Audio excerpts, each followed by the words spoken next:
Hindi ako tank user pero ito lang masasabi ko sa mga player na nanti-trash talk sa mga tank user.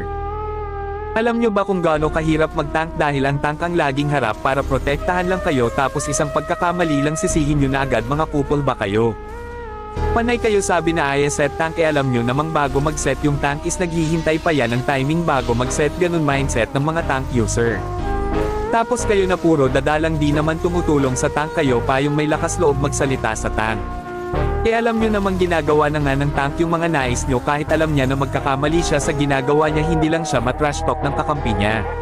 Kaya sana intindihin nyo yung hirap ng tank para lang maipanalo ang laro.